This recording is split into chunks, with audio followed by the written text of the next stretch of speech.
अस्सलाम वालेकुम दोस्तों, मैं हूं डॉक्टर उमर और आप देख रहे हैं सेहत स्टूडियो चैनल। आज हम बात करेंगे सायाटिका के बारे में।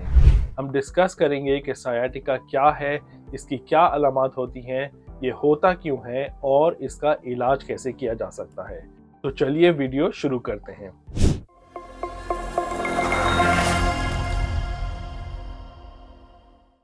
तो पहला सवाल ये है कि सायाटिका क्या होता है।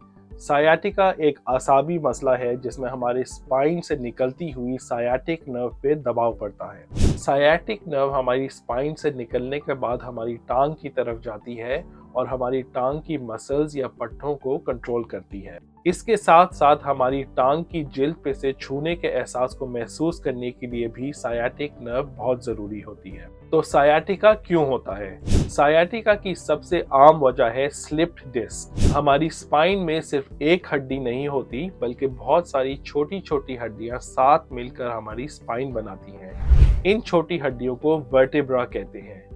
हर दो वर्टेब्रा के दरमियान एक स्पाइनल डिस्क होती है जो जेली की तरह सॉफ्ट होती है। अगर इनमें से कोई एक डिस्क अपनी जगह से हिल जाए या थोड़ी बाहर निकल आए तो ये डिस्क हमारी सायाटिक नर्व पे दबाव पैदा करती है और सायाटिका की अलामात महसूस होने लगती हैं। तो सायाटिका की अलामात क्या होती हैं? सायाटिका में कमर में नीचे की तरफ दर्द होता है। ये दर्द एक टांग की तरफ जाता है जिस टांग की सायाटिक नर्व पे दबाव होता है। मरीज अक्सर शिकायत करते हैं कि उनकी एक टांग में शदीद दर्द की लहरें उठती हैं। इसके साथ साथ टांग में सुइयां सी चुभती हैं, टांग में कमजोरी हो सकती है और टांग सुन भी हो सकती है। तो सायाटिका का इलाज क्या है? ज्यादातर केसेस में सायाटिका का दर्द 4 से 6 हफ्ते में खुद ही बेहतर हो जाता है। इस दौरान आप खुद ही कुछ सेल्फ हेल्प मेजर्स पे अमल करके सायाटिका के दर्द में कमी ला सकते हैं। पहले तो जितना हो सकता है आप अपनी रोजमर्रा की एक्टिविटीज जारी रखें और मुकम्मल आराम या बेड रेस्ट अवॉइड करें, क्योंकि बेड रेस्ट करने से सायाटिका में बेहतरी आने में ज्यादा टाइम लगता है। सायाटिका के दर्द में बेहतरी लाने के लिए कुछ मखसूस एक्सरसाइजेज होती हैं जिनको आप रोजाना कर सकते हैं। ये एक्सरसाइजेज आपको कोई फिजियोथेरेपिस्ट तजवीज कर सकते हैं।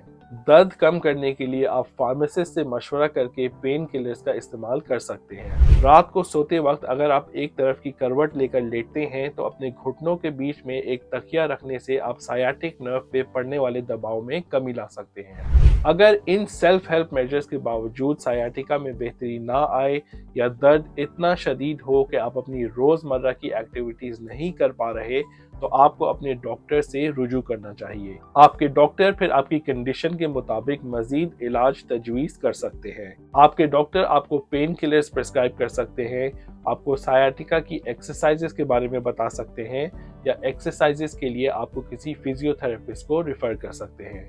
कुछ पेशेंट्स को सायाटिका के दर्द में बेहतरी ना आने की वजह से किसी स्पाइनल स्पेशलिस्ट को कंसल्ट करना पड़ता है। स्पाइनल स्पेशलिस्ट आपकी स्पाइनल डिस्क के करीब इंजेक्शन लगा सकते हैं। कुछ केसेस में सर्जरी की भी जरूरत पड़ सकती है जिसके जरिए सायाटिक नर्व पे दबाव को खत्म किया जाता है। आखिर में ये कहना जरूरी है कि अगर आपकी कमर में दर्द है और इसके साथ साथ कुछ ऐसी अलामात होने लगें जिनको रेड फ्लैग सिम्टम्स कहा जाता है तो आपको फौरन हॉस्पिटल के इमरजेंसी डिपार्टमेंट जाना चाहिए। इसकी वजह यह है कि रेड फ्लैग सिम्टम्स का महसूस होना हमें ये बताता है कि मसला सायाटिक नर्व के बजाय रीढ़ की हड्डी के अंदर हो सकता है और अगर इसका बर वक्त इलाज ना कराया जाए तो इंसान हमेशा के लिए माजूर हो सकता है। तो ये रेड फ्लैग सिम्टम्स क्या होते हैं? पहला सिम्टम है सिर्फ एक टांग के बजाय दोनों टांगों में सायाटिका का दर्द महसूस होना। दूसरा सिम्टम है सिर्फ एक टांग के बजाय दोनों टांगों में कमजोरी होना या उनका सुन हो जाना।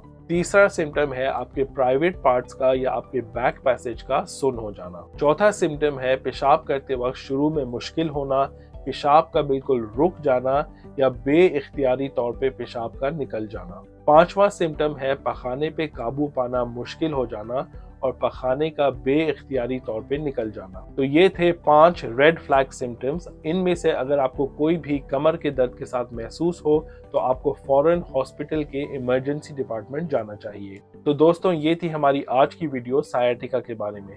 अगर आपको ये वीडियो पसंद आई है तो इसको लाइक करें और दूसरों से शेयर करें और आखिर में इस चैनल को ज़रूर सब्सक्राइब करें ताकि आपको मेरी आने वाली ऐसी इंफॉर्मेटिव वीडियोस के बारे में पता चलता रहे।